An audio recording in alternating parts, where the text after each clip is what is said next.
I mean, the trio, usually two of us take like background parts, and then he'll do the bass line most of the time, and then he does our beatbox. They dazzled the world with nothing but their voices. 5 young dreamers who rose from a high school hallway to global stardom.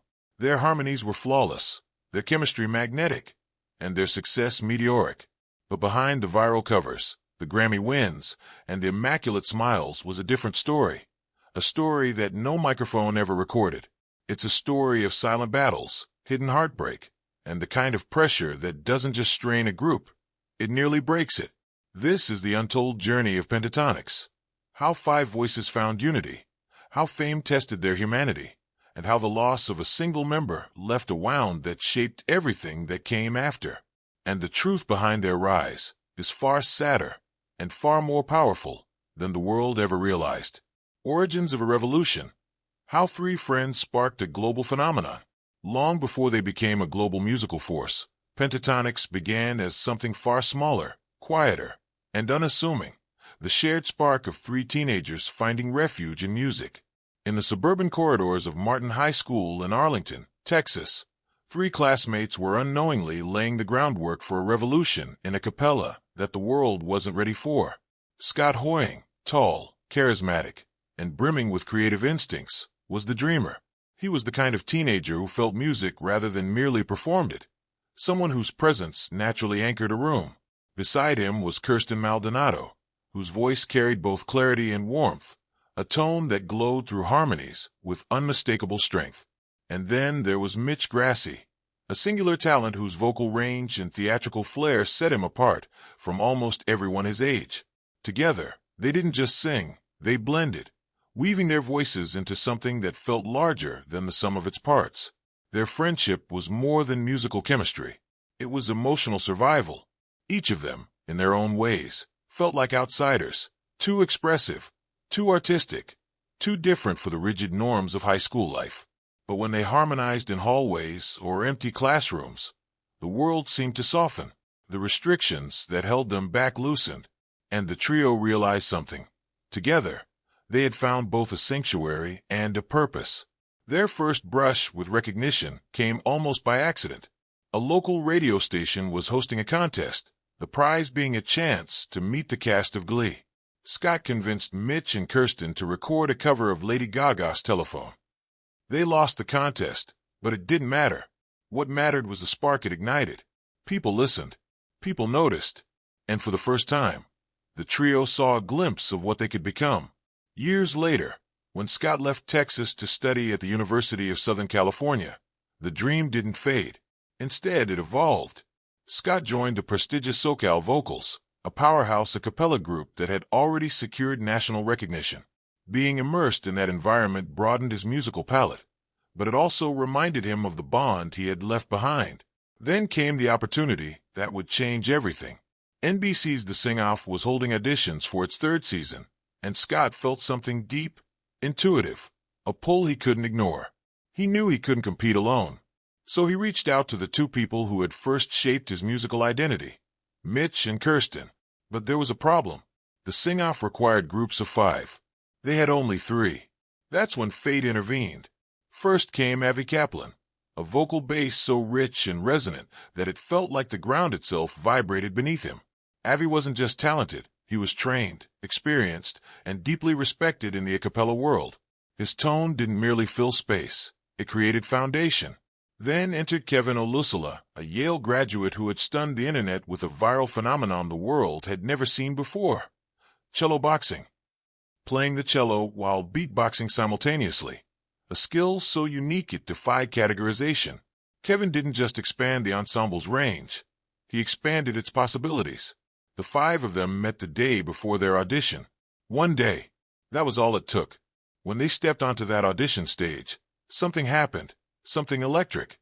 Their harmonies locked in effortlessly, their risks paid off boldly, and their sound immediately separated them from every other group. They weren't just performing arrangements.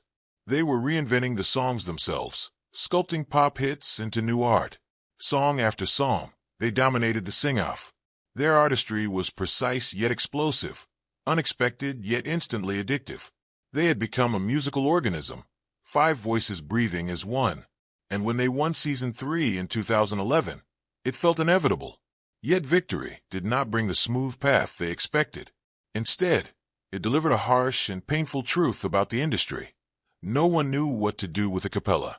No label, no executive, no strategist could see the future that Pentatonix was already building. Just months after signing with Epic Records, they were dropped.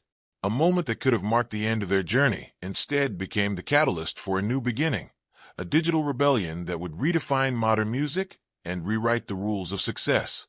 But beneath this triumphant rise, cracks were already forming. Not in the music, but in the hearts of the people making it. Cracks that fame would widen, expectations would strain, and time would eventually expose. What looked like destiny was already carrying the weight of tragedy. None of them knew it yet, but those quiet harmonies were about to ignite a musical revolution that would change their lives forever. But every revolution begins with a spark, and this one came with a price no one saw coming. Rise to fame, triumphs, turmoil, and the weight of perfection. Being dropped by their label should have been the end of Pentatonix. Many groups never recover from such a blow, especially so early in their careers. But Pentatonix was not a typical group. They weren't built on industry connections or commercial formulas. They were built on stubborn passion, unconventional talent, and a willingness to take risks no one else would. When Epic Records let them go, the 5 members were forced into an uncomfortable truth. If they wanted a future, they had to create it themselves. So they turned to the one stage that required no permission: YouTube. From their small apartment in Los Angeles, they began recording covers with nothing more than determination, a camera, and arrangements crafted with surgical precision. Their sound, sharp and innovative on the sing-off, translated beautifully to the digital age. The group understood the rhythm of the internet: short, powerful, shareable performances that demanded attention within seconds. And the internet responded. Their cover of Somebody That I Used to Know skyrocketed. Evolution of Music went viral. Video after video amassed millions of views, and their subscriber count exploded. Pentatonix had bypassed the traditional music industry entirely, building a global audience from scratch.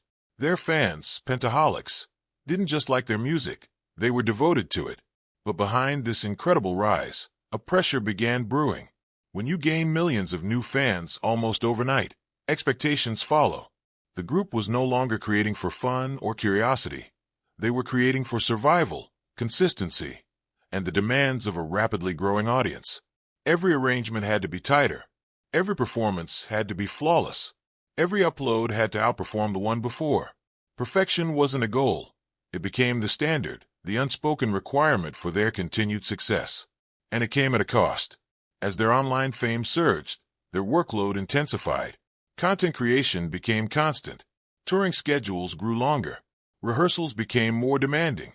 And with every new album or video, the stakes climbed higher. For the world, Pentatonix looked invincible, a unified force whose harmonies blended effortlessly, whose smiles never cracked, whose chemistry seemed unbreakable. But the truth behind the scenes was more complicated.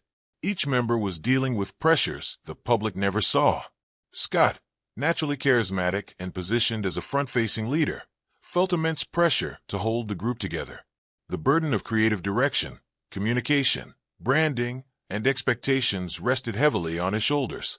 Kirsten, as the only woman in the group, often carried a different kind of weight: scrutiny, criticism, and the pressure to constantly prove she belonged in a male-dominated lineup. Mitch, brilliant and ethereal, struggled quietly with identity, confidence, and the emotional strain of life lived in a spotlight that didn't always feel comforting.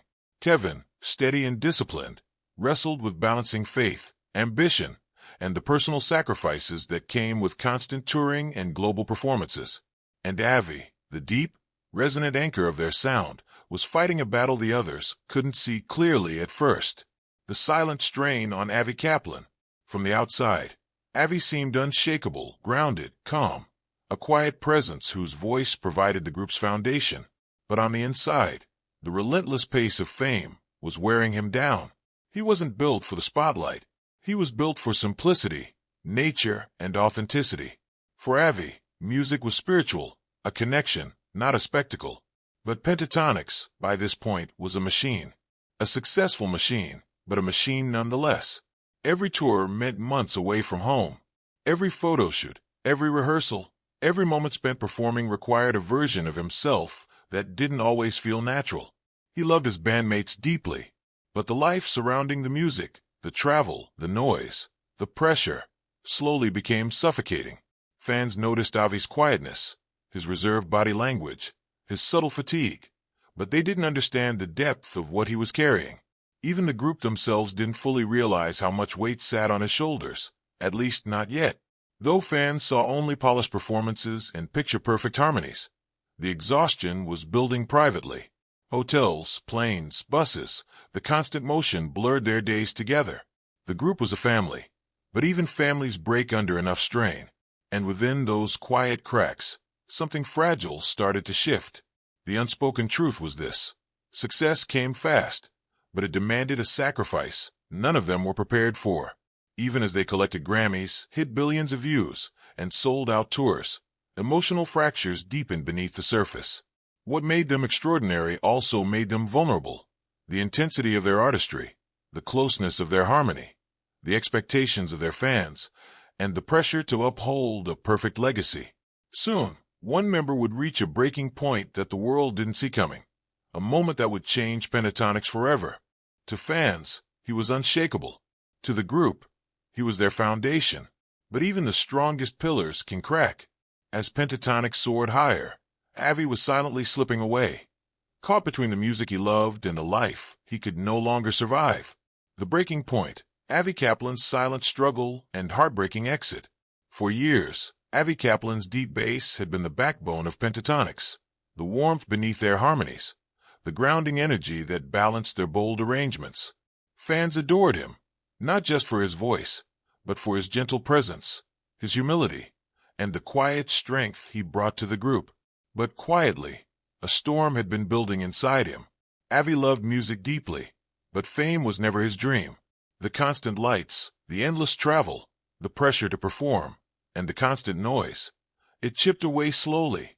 Then all at once, the other four members thrived under the spotlight, finding joy in the touring lifestyle and the adrenaline of performing before thousands. But for Avi, each tour felt like leaving a piece of himself behind. He needed quiet, he needed nature, he needed stillness. And those things didn't exist in the world Pentatonix lived in. He admired his bandmates' resilience, but internally he could feel the cracks deepening. Despite his success, he felt less and less like himself. Fans saw only the perfectly blended chords and polished videos, but behind the scenes, Avi's heart was somewhere else, longing for simplicity, longing for home, longing to breathe. What made his struggle even more painful was the love he had for the group.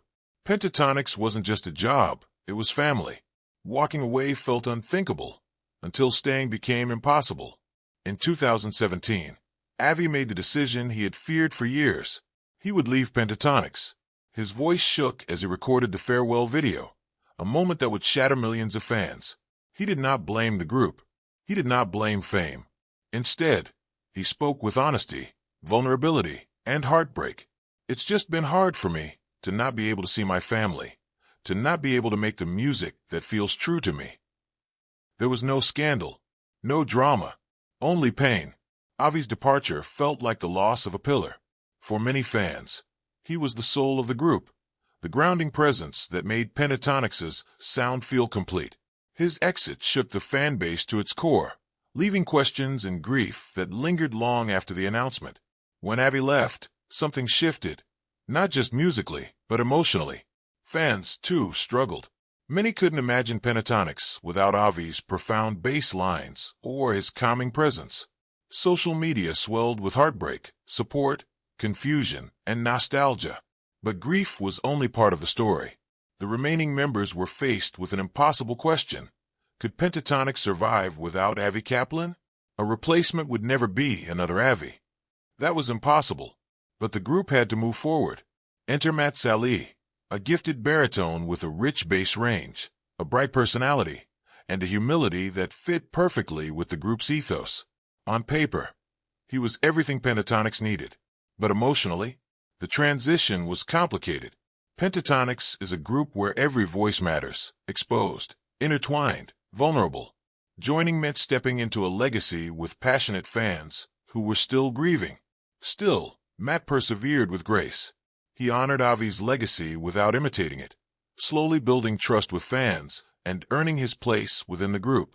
With Matt on board, Pentatonix continued touring, creating albums, and winning awards. Their harmonies remained exquisite.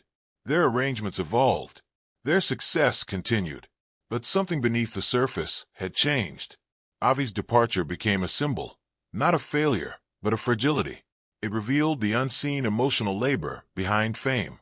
It exposed the pressure that comes with constant perfection. It reminded fans that even the most talented artists are human, with breaking points, limits, and dreams that don't always align with fame. And within the group, the absence lingered. Avi had been a founding member, a brother, a creative force. His laughter, his humility, his deep spiritual grounding, those things don't disappear when someone steps off stage. In interviews, the remaining members spoke kindly of Avi, but avoided sinking into sadness. They chose gratitude. They chose growth. They chose music. He began creating the music his soul resonated with, earthy, folk-inspired, spiritual. Songs filled with raw honesty and emotional depth. His solo work revealed something undeniable. Avi's voice belonged exactly where he chose to place it. Fans continued to support him, many finally understanding that his departure wasn't abandonment. It was survival. Avi's exit wasn't the tragedy of Pentatonix. The real tragedy was what revealed. Even the brightest stars can be dimmed by pressure. Even the strongest harmonies can hide silent suffering. Even the most successful artists can feel lost inside their own dreams. But from this tragedy came a deeper truth. After the storm, reinvention, new voices, and hidden emotional battles, Avi Kaplan's departure marked the end of an era. But it also forced Pentatonix into a new chapter, one that demanded reinvention, resilience, and a rediscovery of identity. The group had lost not just a voice, but a spiritual anchor.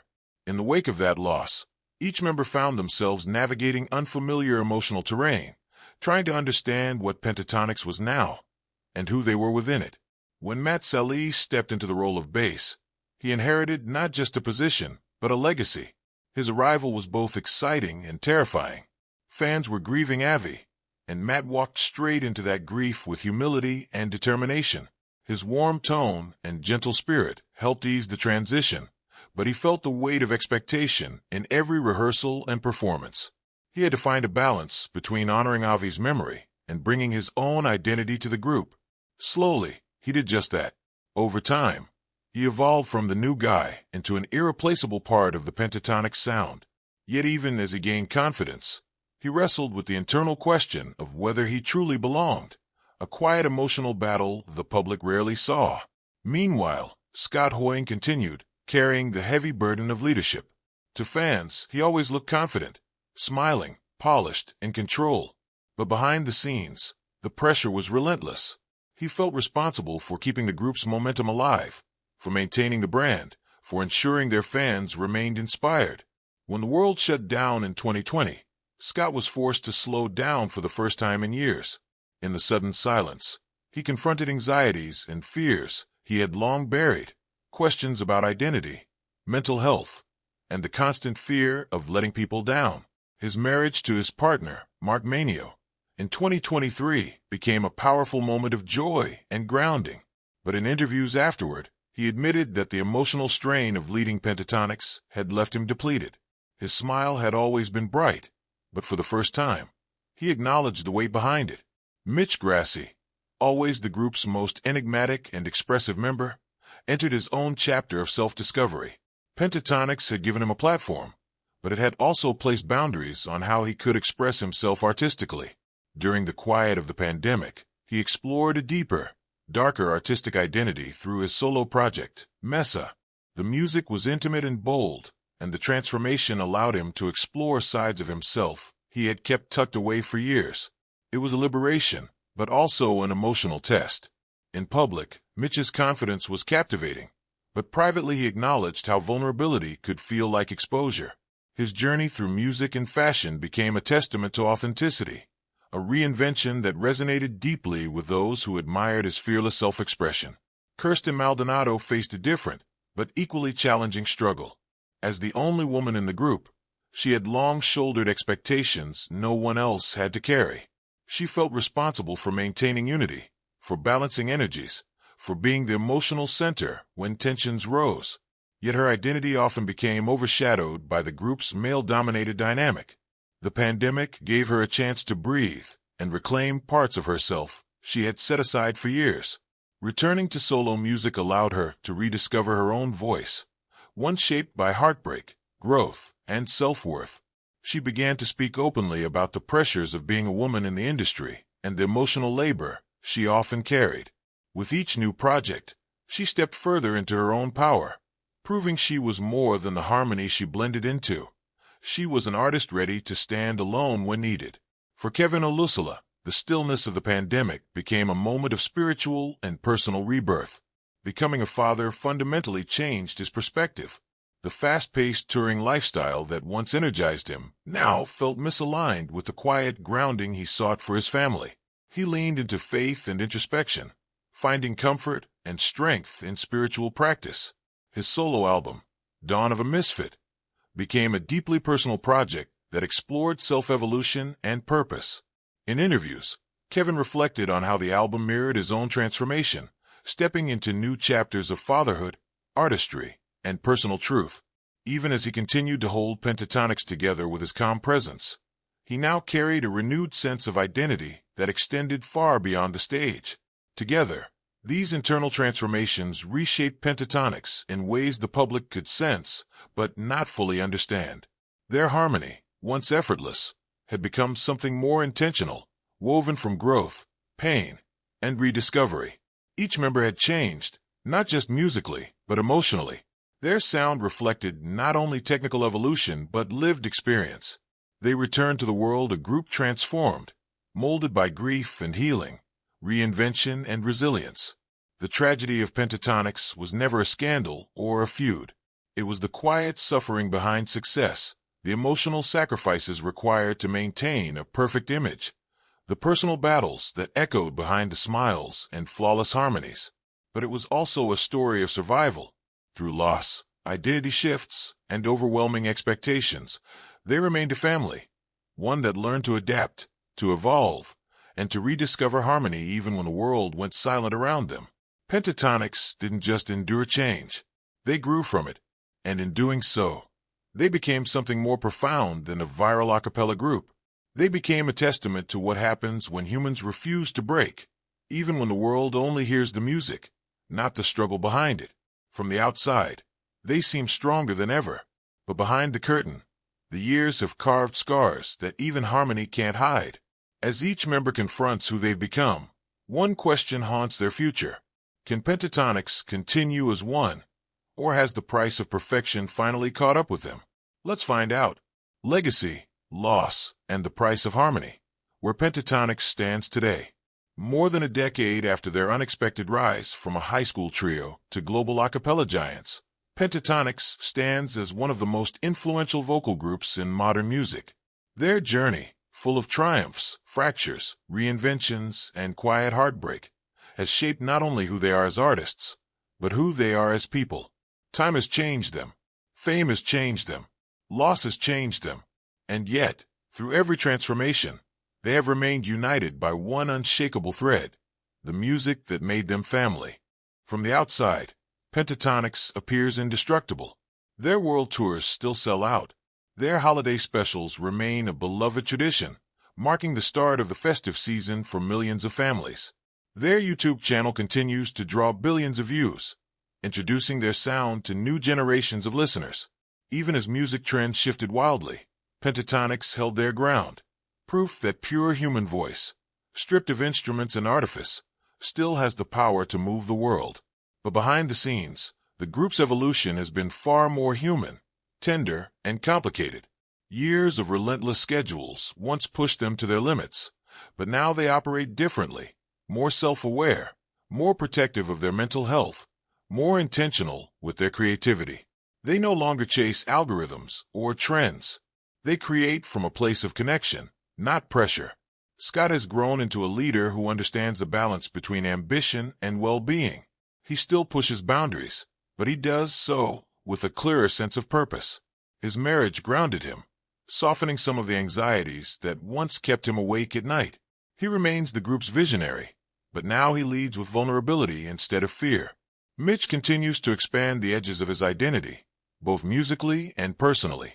His fearless experimentation, whether through fashion, solo work, or vocal evolution, has inspired countless fans to explore their own authenticity. He remains one of the group's most transformative elements, a reminder that art grows only when the artist grows too. Kirsten has stepped fully into her power, embracing a voice that belongs not just to harmony, but to truth. Years of balancing emotional expectations within the group taught her strength, resilience, and the value of her own story. Her renewed artistic identity brings depth to the group, raw, human, and fiercely real. Kevin, the heartbeat of Pentatonix, has emerged from the pandemic with a renewed sense of clarity. Fatherhood reoriented his priorities, but it did not dim his passion. Instead, it sharpened it. Through his solo projects and interviews, he has become a voice for balance and spiritual grounding, reminding fans and fellow musicians alike that success means nothing without inner peace. And Matt Salih, once the newcomer walking into a storm of expectations, has become family. His warm presence, humility, and powerhouse bass not only filled a void but helped reshape the group's sound. Through years of perseverance, he found his place, not by replacing Avi, but by becoming himself. In doing so, he healed a part of the fan base that once feared Pentatonix could never feel whole again. Together, their story is no longer just about music. It is about endurance, about rediscovering harmony after heartbreak, about the cost of success, and the courage required to evolve without losing yourself. They learned that harmony isn't a static state. It changes, breathes, fractures, repairs, and transforms. They learned that true unity comes not from perfection, but from honesty.